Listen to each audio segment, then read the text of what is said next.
जय श्री कृष्ण। जय श्री राधे कृष्ण भगवान की जय। 17वां अध्याय। महाराज परीक्षित द्वारा कलयुग का दमन। सूत जी कहते हैं, सौनक जी वहां पहुंचकर राजा परीक्षित ने देखा कि एक राजभेषधारी शूद्र हाथ में डंडा लिए हुए है और गाय बैल के एक जोड़े को इस तरह पीटता जा रहा है जैसे उनका कोई स्वामी ही न हो। वह कमल तंतु के समान श्वेत रंग का बैल एक पैर से खड़ा कांप रहा था तथा शूद्र की ताड़ना से पीड़ित और भयभीत होकर मूत्र त्याग कर रहा था। धर्मोपयोगी दूध, घी आदि हविष्य पदार्थों को देने वाली वह गाय भी बार बार शूद्र के पैरों की ठोकरें खाकर अत्यंत दीन हो रही थी। एक तो वह स्वयं ही दुबली पतली थी, दूसरे उसका बछड़ा भी उसके पास नहीं था। उसे भूख लगी हुई थी और उसकी आंखों से आंसू बहते जा रहे थे। स्वर्ण जटित रथ पर चढ़े हुए राजा परीक्षित ने अपना धनुष चढ़ाकर मेघ के समान गंभीर वाणी से उसको ललकारा। अरे तू कौन है जो बलवान होकर भी मेरे राज्य के इन दुर्बल प्राणियों को बलपूर्वक मार रहा है? तूने नट की भांति भेष तो राजा का सा बना रखा है, परंतु कर्म से तू शूद्र जान पड़ता है। हमारे दादा अर्जुन के साथ भगवान श्री कृष्ण के परम धाम पधार जाने पर इस प्रकार निर्जन स्थान में निरपराधों पर प्रहार करने वाला तू अपराधी है, अतः वध के योग्य है। उन्होंने धर्म से पूछा, कमल नाल के समान आपका श्वेत वर्ण है, 3 पैर न होने पर भी आप एक ही पैर से चलते फिरते हैं। यह देखकर मुझे बड़ा कष्ट हो रहा है। बतलाइए, आप क्या बैल के रूप में कोई देवता हैं? अभी यह भूमंडल कुरुवंशी नरपतियों के बाहुबल से सुरक्षित है। इसमें आपके सिवा और किसी भी प्राणी की आंखों से शोक के आंसू बहते मैंने नहीं देखे। धेनुपुत्र, अब आप शोक न करें, इस शूद्र से निर्भर हो जाएं। गोमाता, मैं दुष्टों को दंड देने वाला हूँ, अब आप रोएं नहीं, आपका कल्याण हो। देवी, जिस राजा के राज्य में दुष्टों के उपद्रव से सारी प्रजा त्रस्त रहती है, उस मतवाले राजा की कीर्ति, आयु, ऐश्वर्य और परलोक नष्ट हो जाते हैं।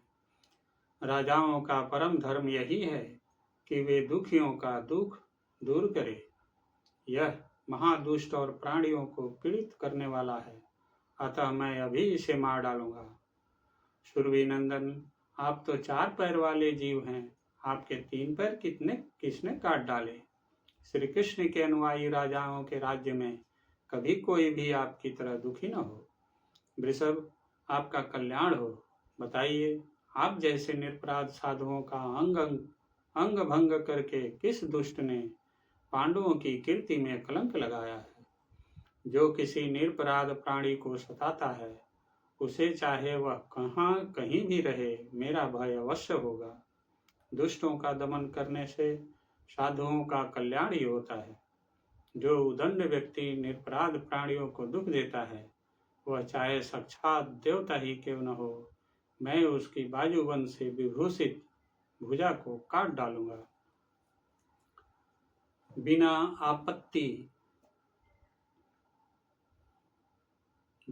आपत्ति काल के मर्यादा का उल्लंघन करने वालों को शस्त्रानुसार दंड देते हुए अपने धर्म में स्थित लोगों का पालन करना राजाओं का परम धर्म है। धर्म ने कहा, राजन, आप महाराज पांडु के वंशज हैं। आपका इस प्रकार दुखियों को आश्वासन देना आपके योग्य ही है, क्योंकि आपके पूर्वजों के श्रेष्ठ गुणों ने भगवान श्री कृष्ण को उनका सारथी और दूत आदि बना दिया था। नरेंद्र, शास्त्रों के विभिन्न वचनों से मोहित होने के कारण हम उस पुरुष को नहीं जानते जिससे कलेशों के कारण उत्पन्न होते हैं। जो लोग किसी भी प्रकार के द्वैत को स्वीकार नहीं करते, वे अपने आप को ही अपने दुख का कारण बतलाते हैं। कोई प्रारब्ध को कारण बतलाते हैं तो कोई कर्म को, कुछ लोग स्वभाव को तो कुछ लोग ईश्वर को दुख का कारण मानते हैं। किन्हीं किन्हीं का ऐसा भी निश्चय है कि दुख का कारण न तो तर्क के द्वारा जाना जा सकता है और न वाणी के द्वारा बतलाया जा सकता है। राजर्षि, अब इनमें कौन सा मत ठीक है, यह आप अपनी बुद्धि से ही विचार लीजिए। सूत जी कहते हैं, ऋषि श्रेष्ठ शौनक जी, धर्म का यह प्रवचन सुनकर सम्राट परीक्षित बहुत प्रसन्न हुए। उनका खेद मिट गया। उन्होंने शांति चित्त होकर उनसे कहा। परीक्षित ने कहा, धर्म का तत्व जानने वाले वृषभ वेद देव, आप धर्म का उपदेश कर रहे हैं। अवश्य ही आप वृषभ के रूप में स्वयं धर्म हैं। आपने अपने को दुख देने वाले का नाम इसलिए नहीं बताया है कि अधर्म करने वालों को जन्म नरक आदि प्राप्त होते हैं, वे ही चुगली करने वालों को भी मिलते हैं। अथवा यही सिद्धांत निश्चित है कि प्राणियों के मन और वाणी से परमेश्वर की माया के स्वरूप का निरूपण नहीं किया जा सकता। धर्मदेव, सतयुग में आपके 4 चरण थे, तप, पवित्रता, दया और सत्य। इस समय अधर्म के अंश गर्व, आसक्ति और मद से 3 चरण नष्ट हो चुके हैं। अब आपका 4था चरण केवल सत्य ही बच रहा है। उसी के बल पर आप जी रहे हैं।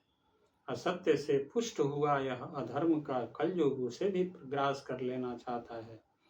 ये गौ माता साक्षात पृथ्वी है। भगवान ने इनका भारी बोझ उतार दिया था और ये उनके राशि राशि सौंदर्य बिखेरने वाले चरण चिन्हों से सर्वत्र उत्सवमयी हो गई थी। अब ये उनसे बिछुड़ गई हैं। वे साध्वी अभागिनी के समान नेत्रों में जल भरकर यह चिंता कर रही हैं कि अब राजा का स्वांग बनाकर ब्राह्मण दोही शूद्र मुझे भोगेंगे। महारथी परीक्षित ने इस प्रकार धर्म और पृथ्वी को सांत्वना दी। फिर उन्होंने अधर्म के कारण स्वरूप कलयुग को मारने के लिए तीक्ष्ण तलवार उठाई। कलयुग ताड़ गया कि ये तो अब मुझे मार ही डालना चाहते हैं। अतः झटपट उसने अपने राज चिन्ह उतार डाले और भय विह्वल होकर उनके चरणों में अपना सिर रख दिया। परीक्षित बड़े यशस्वी, दीन वत्सल और शरणागत रक्षक थे। उन्होंने जब कलयुग को अपने पैरों पर पड़े देखा तो कृपा करके उसको मारा नहीं, अपितु हंसते हुए से उससे कहा। परीक्षित बोले, जब तू हाथ जोड़कर शरण आ गया तब अर्जुन के यशस्वी वंश में उत्पन्न हुए किसी भी वीर से तुझे कोई भय नहीं है, परंतु तू अधर्म का सहायक है, इसीलिए तुझे मेरे राज्य में बिल्कुल नहीं रहना चाहिए। तेरे राजाओं के शरीर में रहने से ही लोभ, झूठ, चोरी, दुष्टता, स्वधर्म त्याग, दरिद्रता, कपट, कलह, दंभ और दूसरे पापों की बढ़ती हो रही है।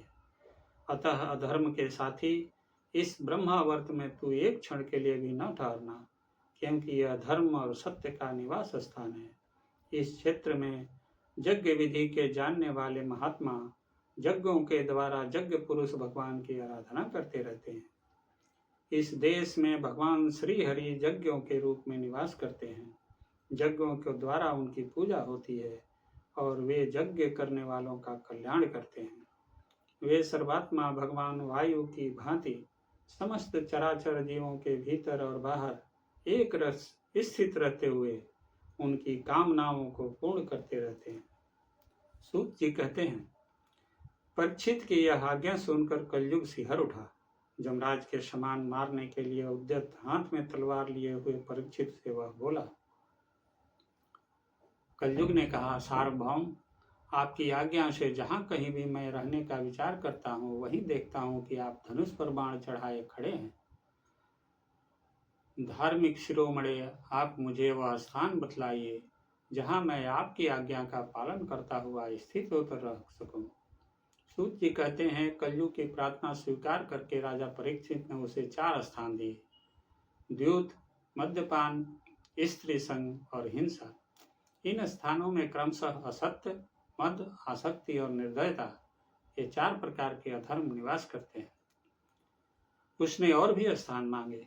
तब समर्थ परीक्षित ने उसे रहने के लिए एक और स्थान, सुवर्ण, धन दिया। इस प्रकार कलयुग के 5 स्थान हो गए: झूठ, मद, काम, बैर और रजोगुण। परीक्षित के दिए हुए इन्हीं 5 स्थानों में अधर्म का मूल कारण कली उनकी आज्ञाओं का पालन करता हुआ निवास करने लगा। इसलिए आत्म कल्याणकामी पुरुष को इन पांचों स्थानों का सेवन कभी नहीं करना चाहिए। धार्मिक राजा, प्रजा वर्ग के लौकिक नेता और धर्म उपदेष्टा गुरुओं को तो बड़ी सावधानी से इनका त्याग करना चाहिए। राजा परीक्षित ने इसके बाद वृषभ रूप धर्म के तीनों चरण तपस्या, शौच और दया जोड़ दिए और आश्वासन देकर पृथ्वी का संवर्धन किया।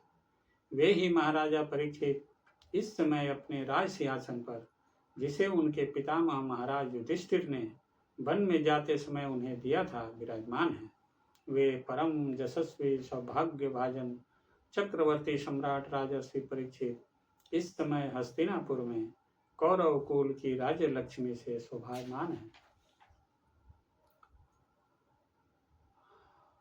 अभिमन्यु नंदन राजा परीक्षित वास्तव में ऐसे ही प्रभावशाली हैं जिनके शासन काल में आप लोग इस दीर्घकालीन यज्ञ के लिए दीक्षित हुए हैं। इस प्रकार 17वां अध्याय समाप्त हुआ।